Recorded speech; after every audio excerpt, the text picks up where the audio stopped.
Thanks for tuning in. This is Mark Strickland from Spanish Property Insight. Today I'm just going to have a quick look at the latest numbers released by the Spanish government, the department responsible for housing, and that falls into the MITMA industry. It's got a longer name, but that's it for short, MITMA. So we're just going to review the numbers for foreign demand, which have just been released. So here we have what we can see focusing on. Now there's lots of numbers, but I'm just going to look at the charts. It's much easier to understand what's going on that way. But anyone wants to delve into the numbers themselves, they can, if they're a subscriber, they come here, you just press on the button for the table and you get all the data in the table. So in the latest, let's just have a quick look, the latest quarter, which is quarter 3 of 2022, there were 32,701 Spanish property sales that involved a foreign buyer. Now here you can see, sorry, I've got to reverse the, you can see here in this chart, although I said I'm not going to dwell on the numbers and the data tables here just so that you understand what's going on, you can reverse the order of the table from oldest to newest or newest to oldest. And when it comes to charts, it's easier to understand them going from oldest on the left to the newest on the right. So that is why I'm doing that. Now you can see the way it's organized. So just go up, close the table. So here we are looking at, in this table here, foreign demand every quarter going back to first quarter of 2007 to the latest. And here you can see in the latest there was 30, like I said before, 32,701 Spanish property sales involving a foreign buyer. And you can see the trend there. It's pretty clear. There was a steady growth over the years after the recovery began, and then COVID hit. And then post-COVID, there's been this really very substantial increase, return to growth. Now let's look at those in terms of year-on-year change. So the annualized change in sales. Here you can see once again, going back to 2008, there's been most years positive growth until around 2018, and then it started going negative. Foreign demand started declining. There was a big drop with COVID, and then this huge spike in the inevitable rebound after that. But now we've had a very strong period since the beginning of 2000, since the third quarter of 2021, a very strong growth. But here you see it tailing off in the course of this year, and that is the total picture. Now let's quickly look at foreign non-resident demand, which is second home buyers.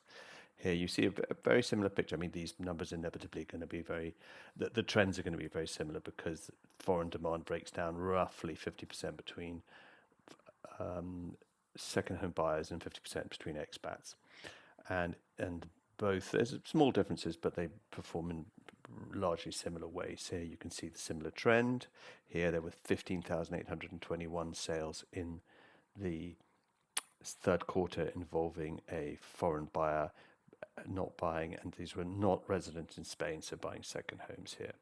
And here you can see the trend throughout the course of this year, in the 3 quarters of this year that we have data for, going from a year-on-year growth of 138% at the beginning of the year down to 31%.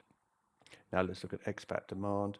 Similar story, COVID, and then a big recovery, and with the recent quarters being significantly higher than quarters prior to COVID. And in this case, the year-on-year change went from 37 to 160 to 16%. So quite a decline, but that doesn't really add up with this. This was 138%. Let's just check the figures there. Yep, it's true. In foreign non-resident demand in the first quarter of 2022 was 138% up on the same period the year before. And it had gone down, as I said, to 31% by the end of the year. And in the case of expat demand, it went from 37% to 16%. Now, finally, let's just look at demand by region. Here we have 3 types of demand. So this is total demand by region, foreign non-resident demand, and expat demand.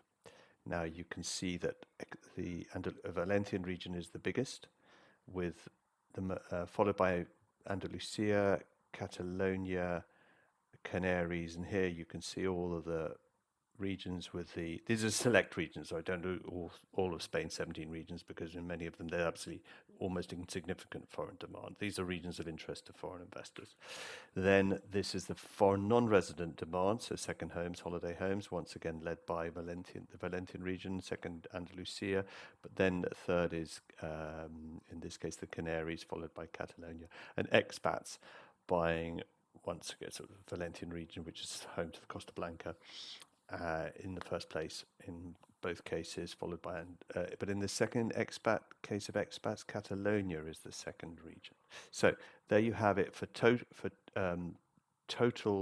for the that's the absolute demand. But if we look at it year on year, where has it changed the most? In the table we set the filter to Y, which gets you the year on year figures, and here you can see that growth still in most regions, except for in the case of total demand, well, in all cases, total demand, second home, and expat. The Balearics are the region where total demand was for foreign demand was down 14%, and from second home buyers was down 19%, and just I think I don't know there it's 2% I think. Let's see the Balearics. Here we have the Balearics, yes, 2%. So everywhere else, and in some regions, well, Galicia, it's a very small market, but in the Valencian region, up 36%, 43%, 27%, Andalusia, 22, 24, 18. And this is year-on-year change. Canaries, very positive growth, and Madrid less so. Balearics, declining. There's a good question. What is going on in the Balearics so that it's the only region in Spain where foreign demand declined by as much as 90% in the case of second home buyers in the third quarter of the year? That's it. Thank you for watching.